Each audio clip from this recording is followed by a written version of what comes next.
सर्वांना नमस्कार. मी रोहन घुगे, जिल्हाधिकारी जळगाव.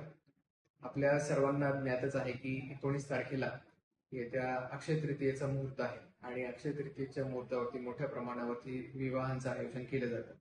तरी यामध्ये बालविवाह प्रतिबंधक कायदा आणि त्याच्या अंतर्गत करण्यात आलेले नियम याच्या अंतर्गत 21 वर्षाचा मुलगा आणि 18 वर्षाच्या खालील मुलगी यांच्या विवाहास प्रतिबंध करण्यात आलेला आहे. आणि त्यासाठी जिल्हा स्तरावरती आणि तालुका स्तरावरती समित्या देखील गठीत करण्यात आलेल्या आहेत. ग्रामस्तरावरती ग्रामपंचायत अधिकारी जे आहेत त्यांना या संबंधात जबाबदारी देण्यात आलेली आहे आणि शहरी भागासाठी जे सीडीपीओ आहेत त्यांना या संबंधात जबाबदारी देण्यात आलेली आहे. आपल्या सर्वांच्या निदर्शनास अशा प्रकारचा कुठलाही बालविवाह होताना दिसून आल्यास आपण 1098 या माहिती क्रमांकावरती आपण संपर्क साधावा किंवा आपल्या नजीकच्या ग्रामसेवक असतील किंवा आपले सीडीपीओ असतील किंवा अंगणवाडी सेविका, अंगणवाडी ताई, पोलीस विभाग, महसूल विभाग यातल्या कुठल्याही अधिकाऱ्यास संपर्क करावा आणि अशा प्रकारचे विवाह होण्यासाठी प्रतिबंध करण्यासाठी आपला सहभाग नोंदवावा अशी मी आपल्या सगळ्यांना विनंती करतो आणि आभार.